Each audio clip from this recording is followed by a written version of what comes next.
बार हम यहाँ पर कॉन्टिनेंटल ड्रिफ्ट थ्योरी पढ़ेंगे, एविडेंसेस क्या क्या मिले थे उनके बारे में जानेंगे, जो फोर्सेस है, जो बल हैं वो कैसे ड्रिफ्ट करते हैं, पोस्ट ड्रिफ्ट स्टडीज करेंगे, ओशन फ्लोर कॉन्फ़िगरेशन पढ़ेंगे, डिस्ट्रीब्यूशन पढ़ेंगे कि क्या क्या डिस्ट्रीब्यूशन है। ठीक है, ये सब टॉपिक हम आज की जो अपनी क्लास रहेगी उसमें हम कवर करेंगे।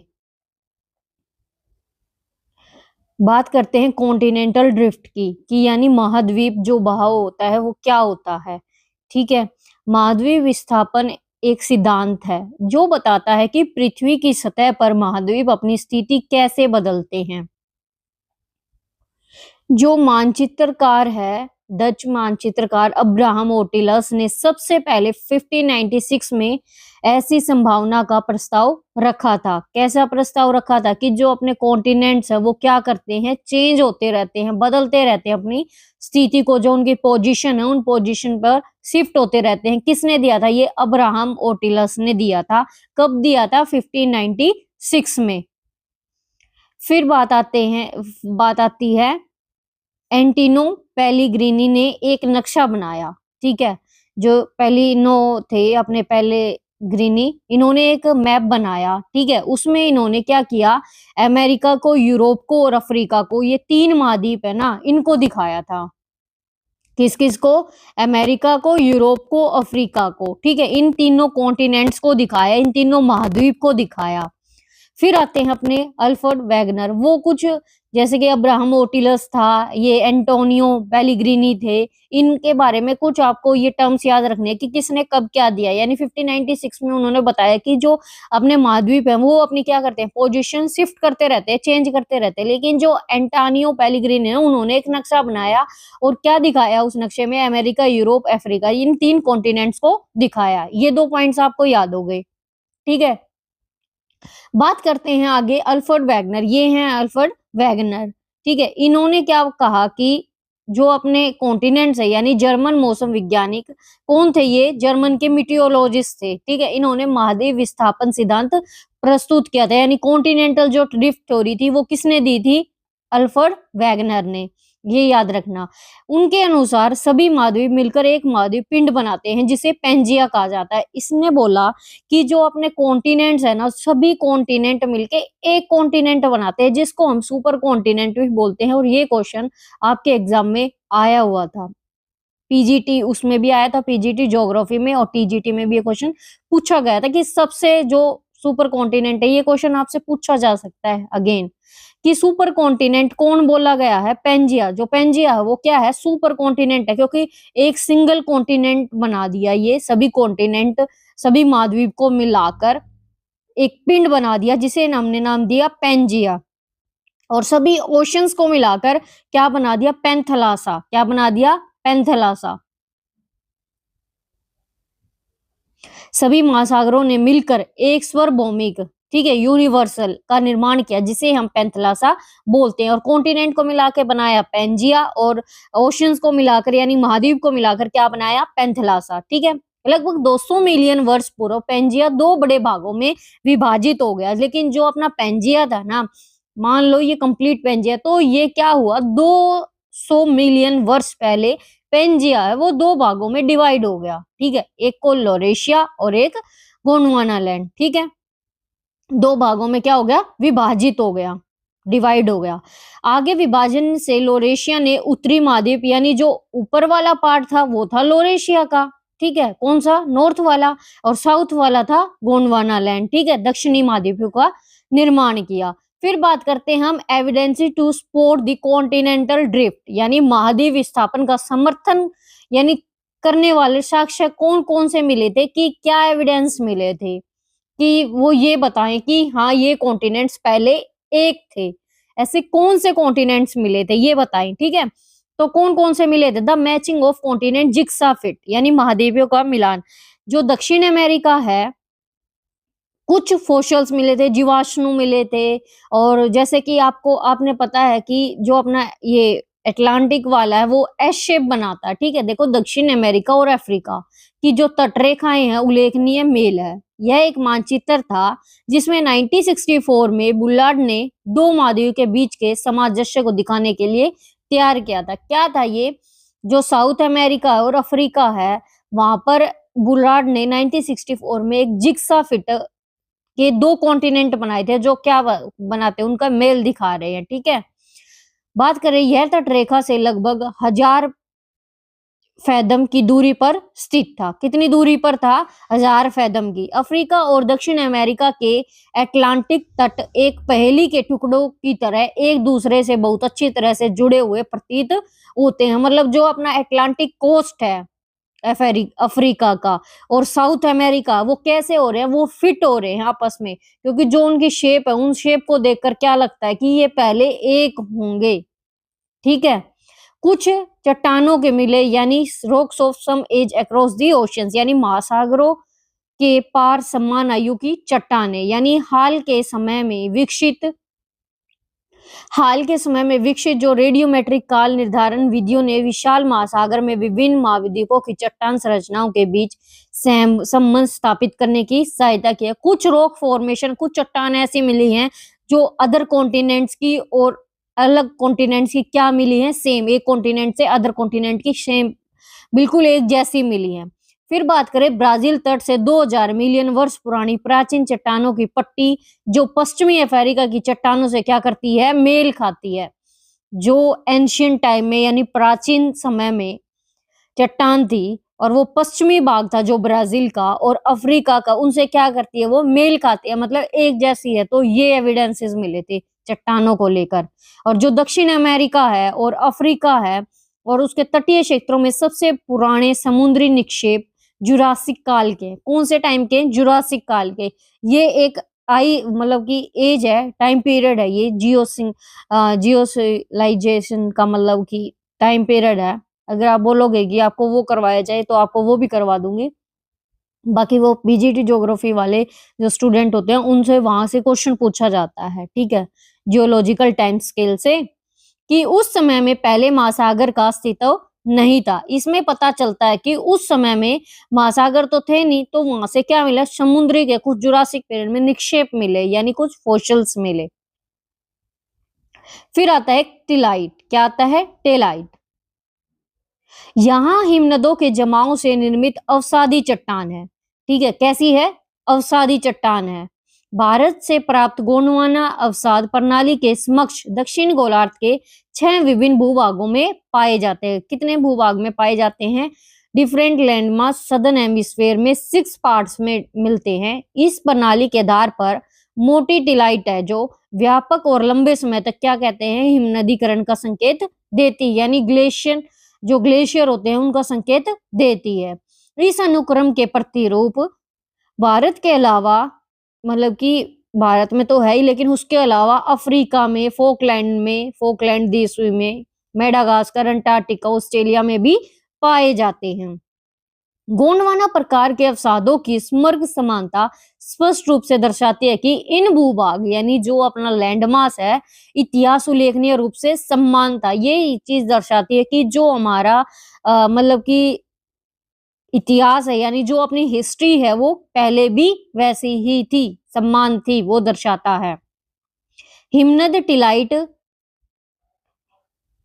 पूरा जलवायु तथा महाद्वीपों के विस्थापन का स्पष्ट प्रमाण प्रदान करता है, यानी जो पूरा पैलियो क्लाइमेटिक और ड्रिफ्टिंग ऑफ कॉन्टिनेंट्स है, वो कैसा है? वो भी क्या हमें प्रमाण देता है कि पहले ये जुड़े हुए थे, ये प्रमाण मिलता है, ठीक है।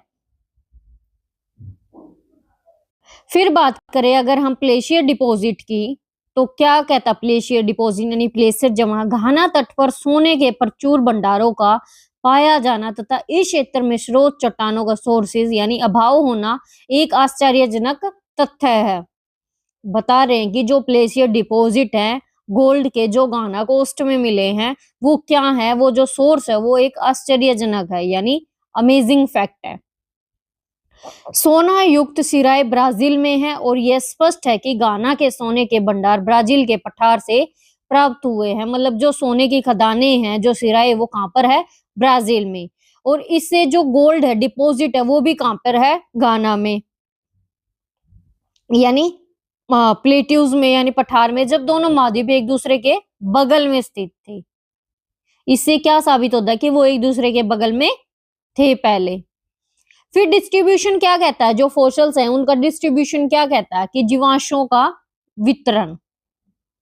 जब भूमि या मीठे पानी में रहने के लिए अनुकूलित पौधों और जानवरों की समान प्रजातियां, यानी भूमि पर यानी लैंड पर रहने वाले या जो मीठे पानी में रहते हैं और जो पौधे होते हैं उनके जानवरों की समान प्रजातियां यानी एक जैसी समुद्री अवरोधों के दोनों ओर पाई जाती हैं, तो यह वितरण भी क्या करता है, एक समस्या उत्पन्न करता है कि क्या ये पहले भी एक जैसे थे या क्या पहले भी ये जुड़े हुए थे। तो ये कुछ डिस्ट्रीब्यूशन यानी कुछ फॉसिल्स मिले हैं जिनसे हमें एविडेंसेस से पता लग रहा है कि हाँ, जो एविडेंस एक स्टेट में मिल रहे हैं और वही एविडेंस सेम स्टेट में मिल रहे हैं, तो उससे क्या प्रूव होता है कि हाँ, पहले ये एक जैसे थे।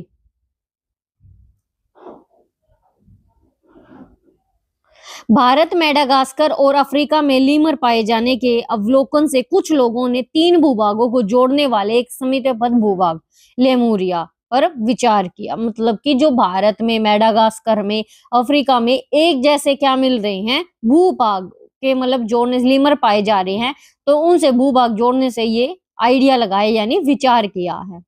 और जो मीजोसोरस हैं वो भी मिले हैं, उनका भी क्या मिला है, एक छोटा सरीसृप मिला है जो उथले खारे पानी में रहने के लिए अनुकूलित था। कुछ स्केलेटन मिले हैं यानी कंकाल मिले हैं, कहाँ पर, दक्षिण अमेरिका के, अफ्रीका के दक्षिण के प्रशांत महासागर और ब्राजील के इरावर संरचनाएं पर। ठीक है, कुछ मीजोसोरस, कुछ स्केलेटन यानी कंकाल।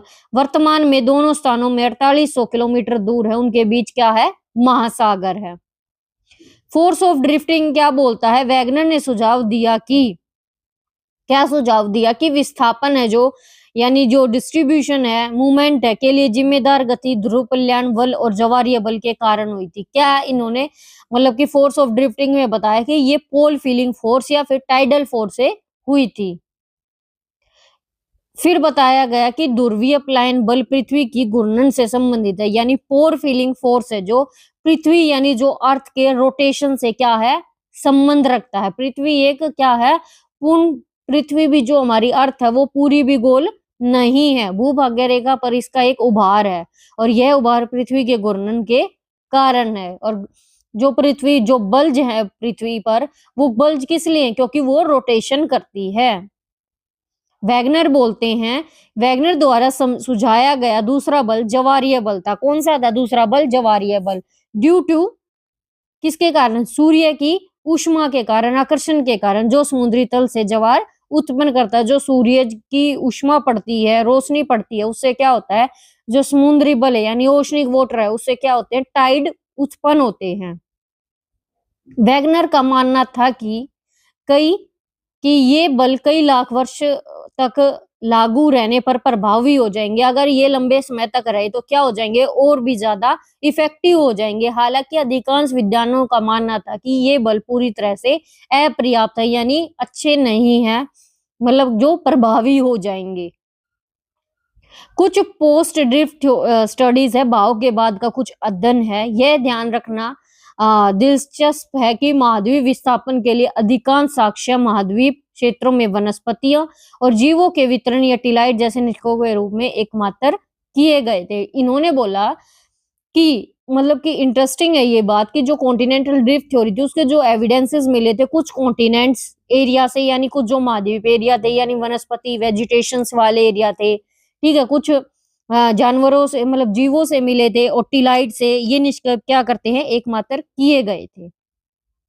युद्धोत्तर काल में यानी डिस्कवरीज जो हुई थी यानी पोस्ट वॉर युद्धोत्तर काल में हुई कई खोजों ने भू वैज्ञानिक साहित्य में नई जानकारी जोड़ी। विशेष रूप से महासागर तल है जो मानचित्र से एकत्रित जानकारी के महासागरों के महाद्वीप के वितरण के अध्ययन को नए आयाम प्रदान किए। मतलब कि जो प्राचीन काल था, पोस्ट वार पीरियड था, उसने कुछ इंफॉर्मेशन जियोलॉजिकल लिटरेचर में क्या की, ऐड की यानी कोलेक्ट किए। जो ओशियन फ्लोर था मैप के थ्रू, ठीक है, कुछ डायमेंशन प्रोवाइड किए ओशियंस को लेकर, कॉन्टिनेंट्स को लेकर कुछ अध्ययन किए यानी स्टडी की।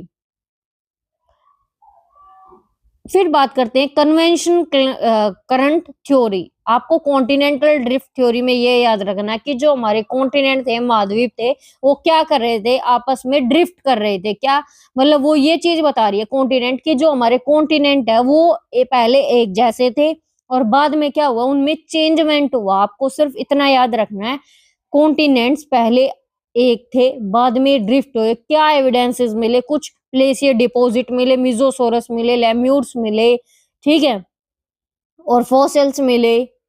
आपको ये चीज याद रखनी है, कुछ रॉक्स चट्टाने ऐसी मिली, तो डिस्ट्रीब्यूशन उससे हुआ, जो चट्टाने अलग अलग हुई। फिर जो कन्वेंशन करंट थ्योरी है वो क्या बताती है, 1930 के दशक में उधर होमस ने मेंटल भाग में सन धाराओं के संचालन की संभावना पर चर्चा की थी। ये धाराएं रेडियोधर्मी तत्वों के कारण उत्पन्न होती है। किस लिए उत्पन्न होती हैं, रेडियोधर्मी तत्व होते हैं जो उनके कारण उत्पन्न होती हैं, जो मेंटल भाग में तापीय अंतर उत्पन्न करते हैं। क्या बताया गया है इसमें, ये धाराएं रेडियोधर्मी तत्वों के कारण क्या हुई थी, उत्पन्न हुई थी, और जो मेंटल होती है अपनी भाग में तापीय अंतर उत्पन्न करते हैं। होमस ने तर्क दिया था, फिर आगे होमस ने क्या किया, एक तर्क दिया कि संपूर्ण मेंटल भाग में ऐसी धाराओं की एक प्रणाली भी क्या है, मौजूद है। किसमें, मेंटल में कुछ करंट्स जो कन्वेंशन संवहन धाराएं हैं वो मौजूद है। किसने बोला, होमस ने। यह बल के मुद्दे पर स्पष्टीकरण प्रदान करने का एक प्रयास था, जिसके आधार पर समकालीन वैज्ञानिकों ने महाद्वीप विस्थापन और सिद्धांत को खारिज कर दिया था। मतलब ये बल जो था, ठीक है, ये फोर्स था जो उन्होंने क्या किया था, स्पष्टीकरण करा था कि एक प्रयास था, जिसके आधार पर समकालीन वैज्ञानिकों ने महाद्वीप विस्थापन सिद्धांत को क्या किया, खारिज कर दिया, यानी डिस्कार्ड कर दिया। फिर बात करें आगे हम मैपिंग ऑफ ओशियन फ्लोर, यानी महासागर तल का मानचित्र। मैपिंग ऑफ ओशियन फ्लोर यानी महासागर का जो तल का मानचित्र है ना, वो हमें क्या बताता है, महासागरीय संरचना के विस्तृत शोध से पता चला, ठीक है, जो शोध यानी रिसर्च से महासागरीय तल केवल एक विशाल मैदान नहीं है, बल्कि यह उभारों से भरा हुआ है। किससे, रिलीफ से, वोस्ट फ्लेन से क्या है, भरा हुआ है, ये खाली मैदान नहीं है। यानी अगर हम बात करें आगे, युद्धोत्तर काल में जो महासागरीय तल के मानचित्रण करने के अभियानों से महासागरीय सतह का जो विस्तृत है चित्र प्राप्त हुआ है। क्या हुआ है, जो पिछले यानी पोस्ट वार पीरियड था, उससे कुछ पिक्चर्स जो हैं अपनी ओशियंस की वो प्राप्त हुई हैं, मिली हैं। जलमग्न पर्वत श्रृंखलाओं के साथ साथ गहरी खाइयां के अस्तित्व, गहरी खाई बिल्कुल डीप जो ट्रेंचेस हैं का संकेत भी मिला है, जो अधिकांश महाद्वीप सीमांतों के निकट स्थित हैं। किसके स्थित हैं, बिल्कुल मार्जिन पर, तट पर। ज्वालामुखी विस्फोटों के संदर्भ में मध्य महासागरीय कटक सर्वाधिक सक्रिय पाए गए, यानी जो मिड ओशनिक रीज है अपनी, ये मध्य महासागरीय कटक हैं जो, वो क्या है, मोस्ट एक्टिव टर्म्स हैं किसके लिए, वोल्केनिक इरप्शन, यानी जो ज्वालामुखी विस्फोट होता है। मिड ओशनिक रीज, अब ये लगा लो, अगर ये कोई चीज है यहाँ पर वोल्केनो फटा तो ये क्या हो जाएगी, ऊपर उठ जाएगी, तो ये क्या कहलाएगी, मिड ओशनिक रीज बन जाएगी, ठीक है। फिर बात करें महासागरीय भूप्रपट्टी की चट्टानों की तिथि जो है निर्धारण से यह तथ्य भी सामने आया कि महाद्वीप क्षेत्रों की तुलना में बहुत नई है। जो महाद्वीप हैं यानी जो अपने ओशन, देखो ये चीज सामने आई है, जो अपने महाद्वीप है यानी कॉन्टिनेंट है वो क्या है, नए हैं, ठीक है, यंगर है कॉन्टिनेंटल जो एरिया है। महासागरीय जो कटक है यानी जो ओशन, महासागर यानी महाद्वीप अपने कॉन्टिनेंट होते हैं, महासागर अपने ओशियंस होते हैं। कटक के शिखर के दोनों ओर स्थित तथा शिखर से समान दूरी पर स्थित चट्टानों में उनके घटकों और उनकी आयु दोनों के संदर्भ में उल्लेखनीय जो समानता है वो पाई गई हैं।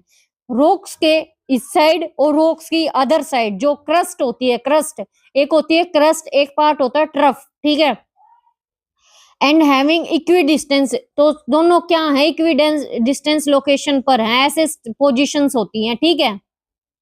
तो क्या बताइए, दोनों चीज क्या है, इक्वी डिस्टेंस पर है, ठीक है, ये चीज बताई है इसमें। ओशियन फ्लोर कॉन्फ़िगरेशन यानी महासागर तल विन्यास क्या बोलता है कि महासागर तल की जो गहराई है, जो ऊंचावच के स्वरूप के आधार पर तीन प्रमुख भागों में क्या किया, डिवाइड किया, किसको, रिलीफ को, ये विभाजन महाद्वीप सीमांत यानी continental margin, deep ocean basin यानी गहरे समुद्र की घाटियां, मिड ओशनिक रीज या मध्य महासागरीय कटक। कौन से हैं ये तीन? Continental margin, deep ocean basin यानी गहरी समुद्र की जो खाइयां, मिड ओशनिक रीज मध्य महासागरीय। ठीक है, कॉन्टिनेंटल मार्जिन की बात करते हैं सबसे पहले। ये महाद्वीप तटों और गहरे समुद्री बेसिन के बीच का संक्रमण का निर्माण करते हैं। किसका निर्माण करते हैं? This forms transition between continental shores and deep sea basin. किसका निर्माण करते हैं? ट्रांजिशन का। They include continental shelf, continental slope, continental rise and deep ocean trenches. देखो, एक ऐसी चीजें होती हैं, ये बिल्कुल ऐसा स्लोप होता है, फिर यहाँ पे इक्वल होता चला जाता है। ये जो होता है कॉन्टिनेंटल शेल्फ होता है। स्लोप जब बनता है जब इसमें थोड़ा ढाल आता है, फिर ये होता है कॉन्टिनेंटल राइज, और फिर नीचे क्या आ जाती है? डीप ओशन ड्रिलिंग, जिसमें ग्वेड्स वगैरह ये चीजें पाई जाती हैं।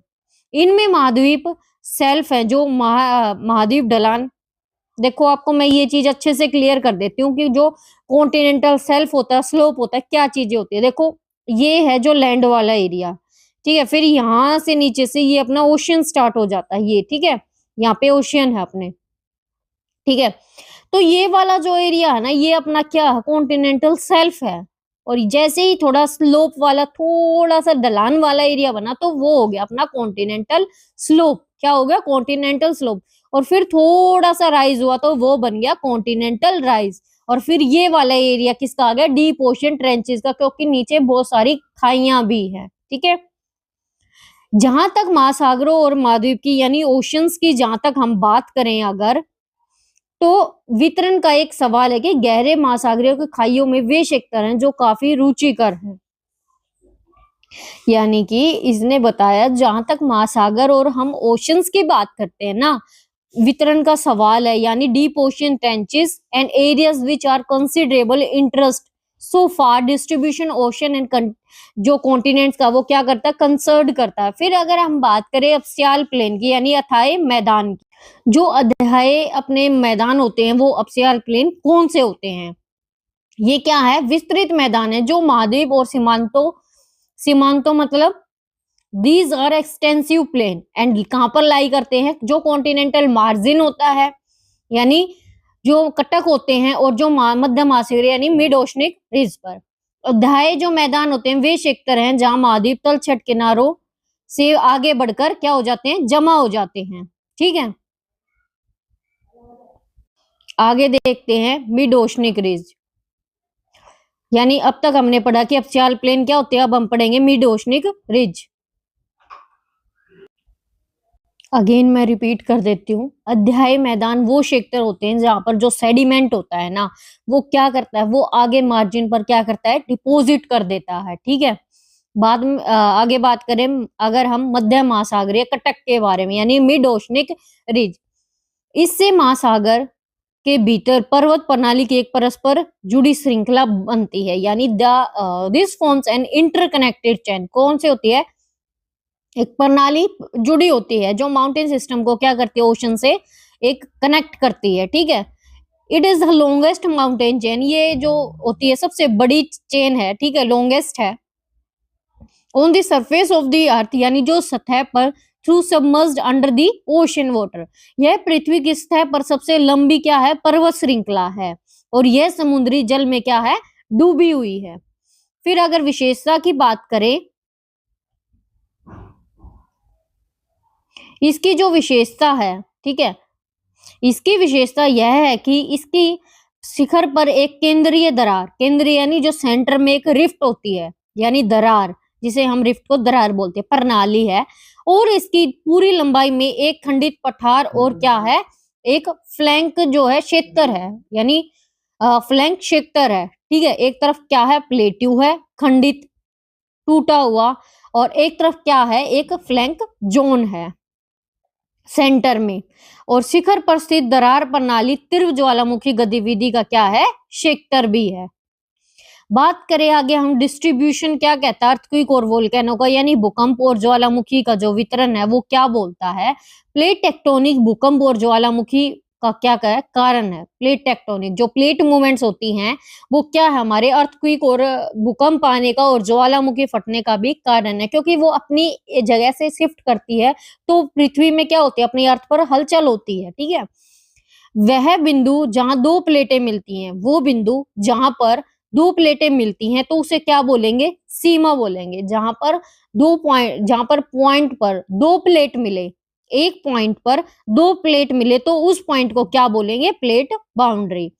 और ज्वालामुखी सबसे जो भूकंप और ज्वालामुखी सबसे ज्यादा प्लेट सीमाओं पर उनके आसपास ही आते हैं। जो अपने भूकंप आते हैं या फिर ज्वालामुखी फटता है तो वो जहां पर प्लेट्स होंगी ना वहीं पर आएंगे सबसे ज्यादा।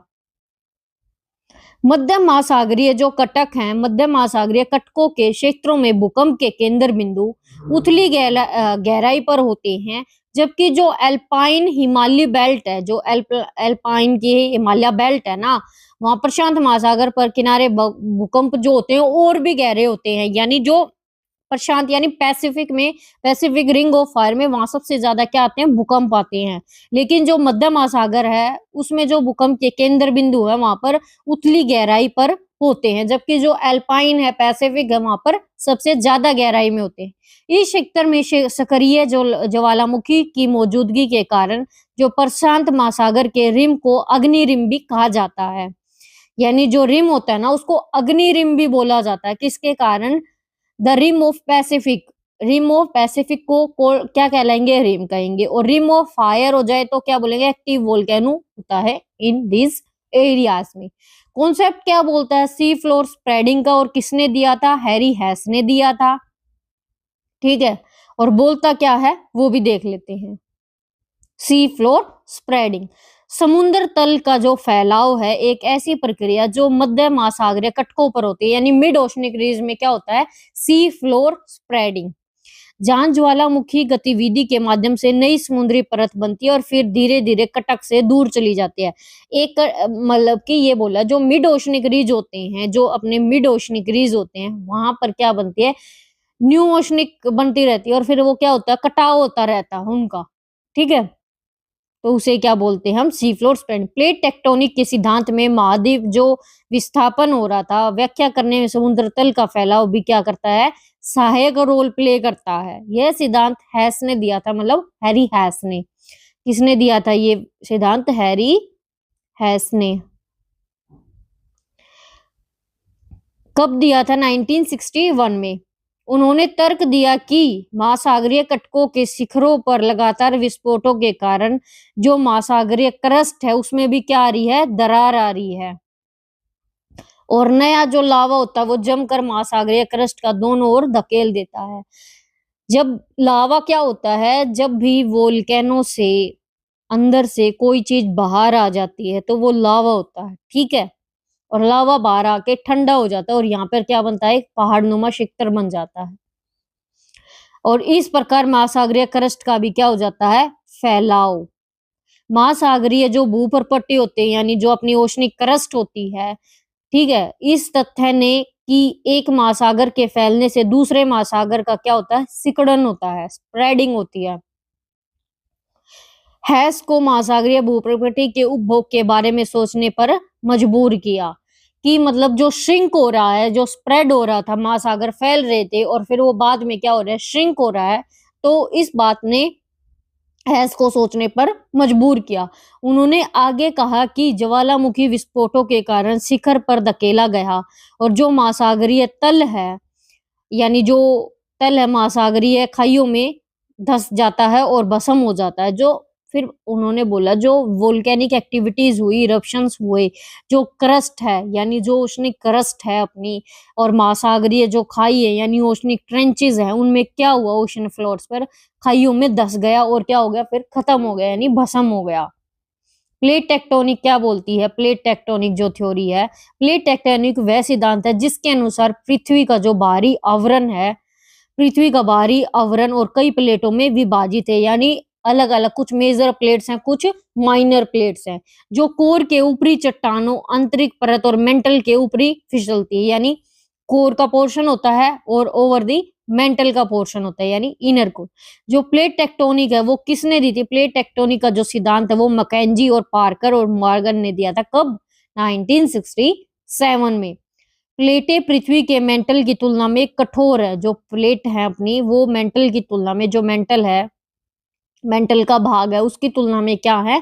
कठोर है यानी थोड़ी हार्ड है और दृढ़ आवरण के कारण की तरह कार्य करते हैं। किसकी तरह? बिल्कुल रिजिड सेल होते हैं compare to the earth mantle. क्या करते हैं? एक्ट करते हैं उनकी तरह। द स्ट्रॉन्ग आउटर लेयर, जो स्ट्रॉन्ग आउटर लेयर होती है वो क्या कहलाती है? मजबूत बाहरी परत क्या कहलाएगी? स्थल मंडल। और ठोस चट्टान का एक विशाल अनियमित आकार का स्लैब है। कैसा है? इरेगुलर स्लैब है, सॉलिड रोज का। प्लेट जो एस्टेनोस्फेयर है, एस्टेनोस्फेयर क्या होता है? वीक पोर्शन होता है एस्टेनो का, के ऊपर क्षैतिज रूप से गति करती है। एस्टेनो के ऊपर क्या करती है? ओरिजेंटली मूव करती है प्लेट। और महासागरीय भाग की औसत जो मोटाई है, जो महासागरीय अपनी ओशनिक पार्ट है उसकी जो है कितनी? 100 मीटर है। और जो कॉन्टिनेंटल की है वो कितनी है? 200 मीटर। पैसिफिक प्लेट क्या है? लार्जेस्ट प्लेट है यानी प्रशांत प्लेट सबसे बड़ी महासागरीय प्लेट है ओशन प्लेट की। जबकि यूरेशियन प्लेट है जो सबसे बड़ी है किसकी? महाद्वीप की। यूरेशियन तो कॉन्टिनेंट की बड़ी है लेकिन जो पैसिफिक है वो ओशियंस की बड़ी है। ठीक है, ये पॉइंट याद रखना। कुछ मेजर प्लेट्स के बारे में जान लेते हैं हम। अंटार्कटिका और आसपास की जो महासागरीय प्लेट हैं वो अपनी मेजर प्लेट्स हैं। उत्तरी America, North America, South America, Pacific plate, Indo Australia New Zealand plate, Africa plate, Eurasian, ठीक है, Eurasia and adjacent ocean plate. Major plate आपको जरूर याद रखनी है, माइनर प्लेट आपको याद रखनी है।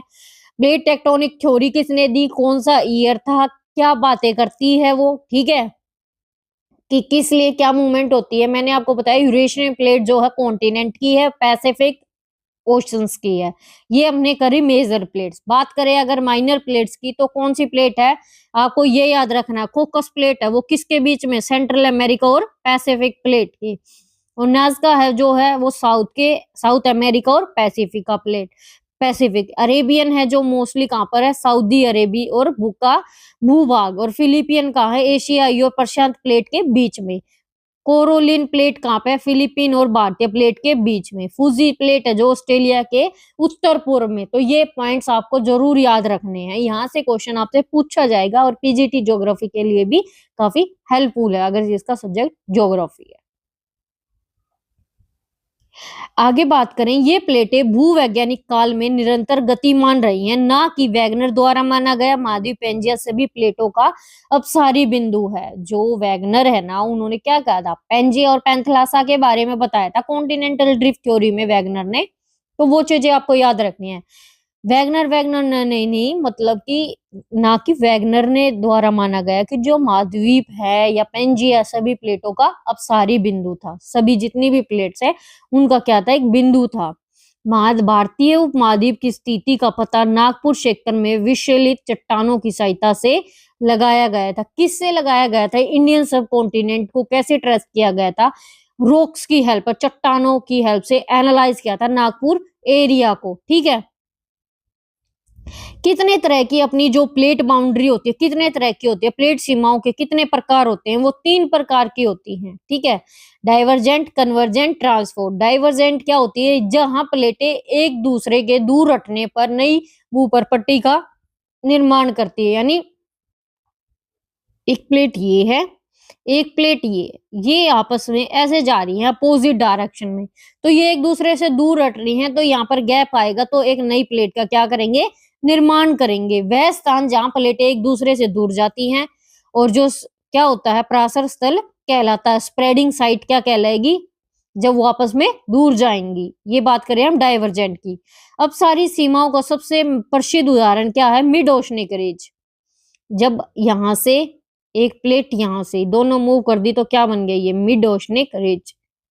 ठीक है, इस पर अमेरिका प्लेट यूरेशियन और अफ्रीका प्लेट से अलग करती है। मतलब अमेरिका प्लेट यूरेशियन और अफ्रीका प्लेट को क्या करती है? अलग करती है। बात करें अगर कन्वर्जेंट की यानी अभिसारी की, वो थी अपसारी, ये है भी सारी जहां एक प्लेट के दूसरी प्लेट के नीचे धंसने से भू प्रॉपर्टी नष्ट हो जाती है, यानी नेपल क्वैक। यानी एक प्लेट ये है और एक प्लेट ये है। अब जो भारी मतलब जो प्लेट होगी ना, एक प्लेट क्या करेगी, नीचे धस जाएगी और फिर ये ऐसे हो जाएगी। तो वो चीज बताएगी वहां स्थान जहाँ किसी प्लेट का धंसना होता है और किसे फिर हम जहाँ कोई प्लेट अगर अंदर की तरफ चली जाए, अगर एक प्लेट ये है और एक प्लेट ये है, बट ये प्लेट क्या होगी, अंदर की तरफ सबडक्ट होगी, तो ये क्या कहलाएगा, सबडक्शन जोन। क्या कहलाएगा, सबडक्शन जोन। अभिसरण के 3 प्रकार हो सकते हैं, कौन कौन से हैं वो, एक महासागरीय और जो है महाद्वीप प्लेट के बीच का, यानी ओशनिक और कॉन्टिनेंटल का, जब ओशनिक और कॉन्टिनेंटल मिले, ठीक है, यह होगा दोनों ओशनिक हो या फिर दोनों कॉन्टिनेंटल हो, दोनों महाद्वीप हो या दोनों ओशनिक हो, या फिर एक ओशनिक हो लेकिन एक कॉन्टिनेंटल हो।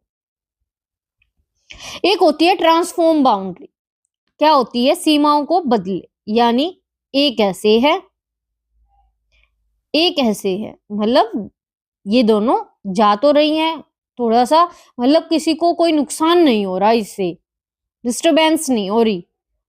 जहां प्लेटें एक दूसरे के ऊपर से क्षैतिज रूप से खिसकती हैं, मतलब हल्की खिसकती हैं, जिससे ना तो भूपटपट्टी का निर्माण होता, ना ही कोई विनाश होता, मतलब कुछ भी नहीं होता इनसे, कोई ये नहीं है डिस्ट्रीब्यूशन हो।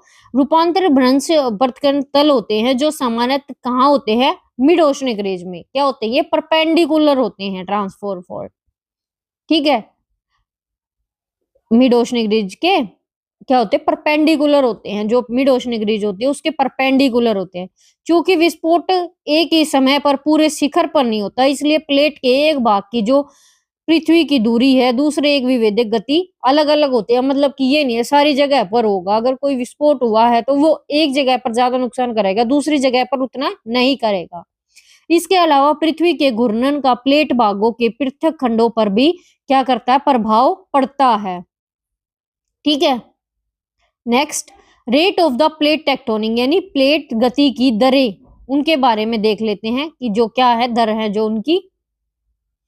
मध्य महासागरीय यानी मिड ओशनिक रिज कटक होते हैं जो समांतर स्थित सामान्य और व्युक्त चुंबकीय यानी मैग्नेटिक फील्ड होती है, जो वैज्ञानिकों को प्लेटों की गति की दर निर्धारित करने में क्या मिलती है, मदद मिलती है। अगर हम आर्कटिक कटक की बात करें, यानी आर्कटिक रिज की बात करें, अगर हम की गति जो होती है वो 2 सेंटीमीटर से वर्ष में कम होती है, और चिली से लगभग 3400 किलोमीटर पश्चिम में दक्षिण में जो प्रशांत महास ईस्टर है द्वीप के पास कितनी होती है, पूर्वी आभार की गति सबसे तेज यानी 15 सेंटीमीटर वर्ष से अधिक होती है। Force of plate movement, plate गति के लिए बल, फोर्स जो प्लेट मूवमेंट में लग रही है। जिस समय वैगनर ने महाद्वीप विस्थापन का सिद्धांत प्रस्तुत किया था, उस समय में अधिकांश यानी मोस्ट साइंटिस्ट ने बिलीव किया था, जो मानना था कि जो पृथ्वी क्या है, एक ठोस है, क्या है, ठोस है, गतिहीन पिंड है, मोशनलेस। हालांकि समुद्र तल के फैलाव की अवधारणा और प्लेट जो टेक्टोनिक्स ने एक ऋतिक सिद्धांत ने इस बात पर जोर दिया कि पृथ्वी की जो सतह है और आंतरिक भाग है दोनों ही शिखर क्या है, गतिहीन है, मोशनलेस है, पर क्या है, गतिशील है, यानी डायनामिक है। ऐसा माना जाता है कि कठोर प्लेटों के नीचे स्थित गतिशील चट्टानें गोलाकार गति से घूमती है। माना जाता है जो रिजिड प्लेट होते हैं यानी ठोस मतलब कठोर होती है प्लेटें, वहां पर उनके नीचे कैसे घूमा जाता है, सर्कुलर मैनर में, ठीक है। गर्म पदार्थ सतह पर ऊपर उठता है, जो गर्म पदार्थ होगा वो क्या हो जाएगा, सरफेस पर ऊपर उठ जाएगा और फैल जाएगा, और ठंडा होने पर क्या करेगा, फिर से गहराई में डूब जाएगा। यह चक्कर एक बार दोहराया जाता है, एक चक्कर कितनी बार, बार बार दोहराया जाता है, जिससे वैज्ञानिक क्या करें, कन्वेंशन सेल है उनका क्या करें, कन्वेक्टिव फ्लो को उत्पन्न कर देते हैं, जनरेट कर देते हैं। पृथ्वी की भीतर ऊष्मा दो मुख्य स्रोतों से आती है, यानी रेडियोधर्मी क्षय से और अवशेष से, यानी कि रेडियो एक्टिव डीके से और रेजिडुअल हीट से। अर्थर होल्मस है, उन्होंने क्या किया, विचार किया, मतलब पहली बार 1930 के दशक में इस विचार पर विचार किया कि जिसने बाद में हैरी हेस के समुद्र तल यानी जो सी फ्लोर स्प्रेडिंग है फैलाव के बारे में विचार किया करके प्रभावित किया। कठोर प्लेटों के नीचे स्थित जो है गर्म है और नरम मेंटल की धीमी गति है। जो मेंटल है उसकी कैसी है, नरम है और धीमी गति है। प्लेटों की गति के पीछे प्रेषक शक्ति है, कैसी है, एक फोर्स है, ड्राइविंग फोर्स। अगर हम बात करें मूवमेंट ऑफ इंडियन प्लेट की यानी भारतीय प्लेट की जो गति है उसके बारे में बात करें, भारतीय प्लेट या इंडिया प्लेट पूर्वी गोलार्ध में भूमध्य रेखा पर फैली एक प्रमुख टेक्टोनिक प्लेट है। मूल रूप से प्राचीन गोंडवाना महाद्वीप का एक भाग भारत के 10 करोड़ वर्ष पहले गोंडवाना के अन्य भागों से अलग होकर उत्तर की ओर बढ़ने लगा। ठीक है, उत्तर की ओर क्या होने लगा, वो बढ़ने लगा। भारतीय टेक्टोनिक प्लेट उत्तर पूर्वी गोलार्ध में स्थित थी। जो भारतीय टेक्टोनिक प्लेट थी वो कहां पर स्थित थी, नॉर्थ ईस्ट पोर्शन में, नॉर्थ ईस्ट हेमिस्फीयर में, उत्तरी पूर्वी गोलार्ध में। यह 4 प्रमुख टेक्टोनिक प्लेटों से घिरी हुई है। कितनी प्लेटों से, 4 टेक्टोनिक प्लेटों से घिरी हुई है। भारतीय प्लेट के उत्तर में यूरेशियन प्लेट, जो उत्तर है यानी नॉर्थ का पार्ट है वहां पर क्या है, यूरेशियन प्लेट है। साउथ ईस्ट में कौन सी है, ऑस्ट्रेलिया प्लेट है। दक्षिण पश्चिम में अफ्रीका प्लेट है और पश्चिम में अरब प्लेट है। ठीक है, भारतीय प्लेट में भारत और ऑस्ट्रेलिया शामिल है। उत्तरी सीमा हिमालय के साथ है। जो उत्तरी सीमा है वो किसके साथ है, हिमालय के। और यह महाद्वीप अभिसरण का भी क्या है, एक स्थान है।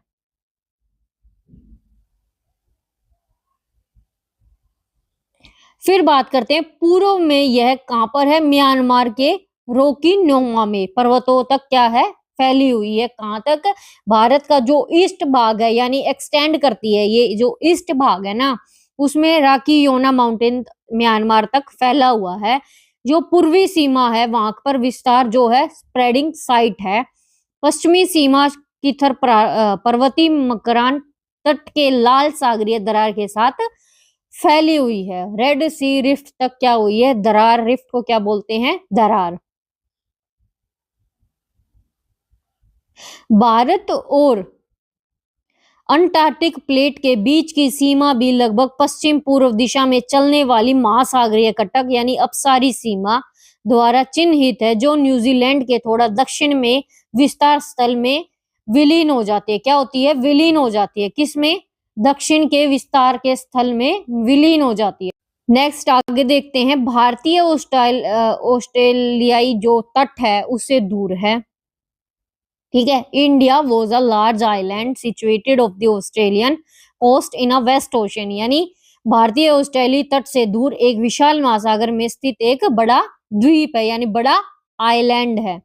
लगभग 225 मिलियन वर्ष पूर्व तक 33 सागर इसे एशियाई महाद्वीप से अलग करता था। जो 33 सी था अपना, ठीक है, 33 सी सेपरेट करता था एशियन कॉन्टिनेंट को। कब, 225 मिलियन साल पहले।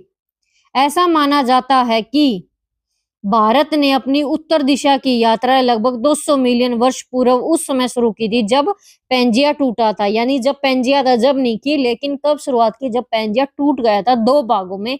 एक side Laurasia, then other side is south वाले गोंडवाना लैंड। ठीक है, ऐसा माना जाता है कि भारत ने अपनी उत्तर दिशा की यात्रा लगभग 20 करोड़ वर्ष पहले शुरू की थी, जब पेंजिया के टूटने का समय जो है वो शुरू की थी। लगभग 4 से 5 करोड़ वर्ष पहले भारत एशिया में टकराया था। किससे टकराया था, 40 से 50 मिलियन साल पहले वो एशिया से टकराया, जिससे पहले हिमालय की तेजी से क्या हुआ, उत्थान हुआ यानी रिफ अपलिफ्ट हुआ। क्या, हिमालय तेजी से क्या हुआ, फिर वो टकराने से अपलिफ्ट हुआ। वर्तमान से लगभग 14 करोड़ वर्ष पूर्व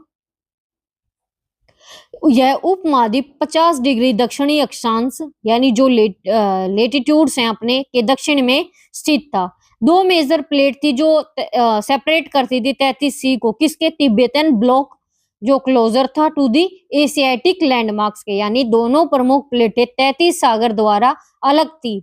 एक तिब्बती खंड एशियाई भूभाग का के अधिक निकट था। जो तिब्बती खंड था एशियाई भूभाग के क्या था, सबसे अधिक निकट था।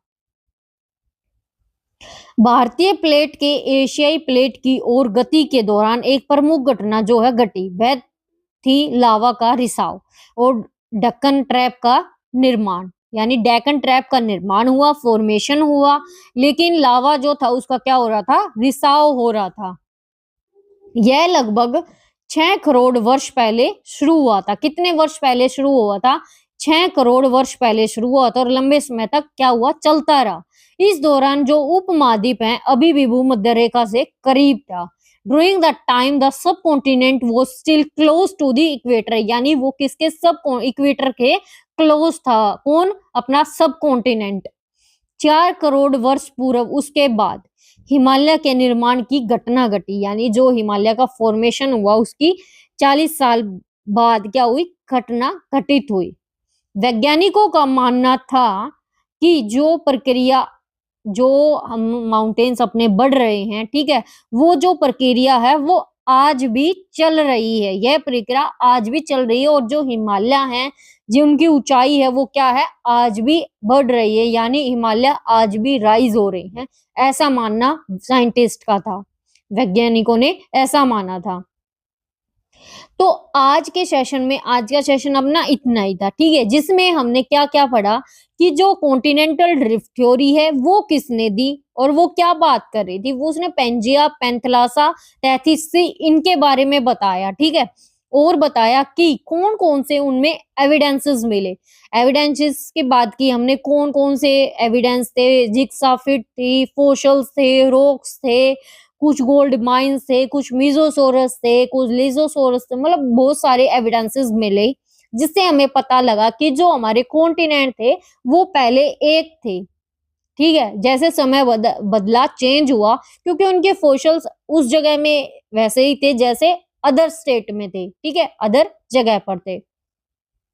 फिर हमने कन्वेंशन करंट थ्योरी पढ़ी, यानी संवहन धाराओं के बारे में जाना, जो अपनी कहां पर है, एस्थिनोस्फेयर यानी मेंटल पोर्शन में जो है, अपनी क्रस्ट में है, ठीक है, उसके बारे में जाना। उसके बाद हमने सी फ्लोर स्प्रेडिंग पढ़ा कि कैसे सी फ्लोर स्प्रेडिंग होती है, उसके बारे में जाना। फिर हमने प्लेट टेक्टोनिक थ्योरी पढ़ी कि किसने दी अपनी प्लेट टेक्टोनिक थ्योरी, कब दी, उसके बारे में। हमने 3 फोर्स पढ़े, डाइवर्जेंट, कन्वर्जेंट, ट्रांसफॉर्म। डाइवर्जेंट जब दूर जाती है, कन्वर्जेंट जब पास आती है, सबडक्ट हो जाती है, तो उसे हम सबडक्शन जोन बोल देते हैं, ठीक है। और फिर हमने जो ट्रांसफोर फॉर्म बाउंड्रीज पढ़ी, तो उसमें क्या हुआ कि वो एक्सचेंज होती हैं, यानी आपस में ऐसे चलती रहती हैं, बट वो किसी को नुकसान नहीं करती, विनाश नहीं करती, बस वो थोड़ी सी खिसकती हुई चलती रहती हैं। तो हमने प्लेट टेक्टोनिक में ये सब चीजें पढ़ी और हमने लास्ट में ये भी पढ़ा कि कुछ मेजर प्लेट्स होती हैं, कुछ माइनर प्लेट्स होती हैं, ठीक है, ये प्लेट टेक्टोनिक में पढ़ा हमने, ठीक है। पैसिफिक जो है वो ओशियंस की सबसे लार्जेस्ट है, लेकिन जो यूरेशियन है वो कॉन्टिनेंट की सबसे लार्जेस्ट है, ये हमने पढ़ा।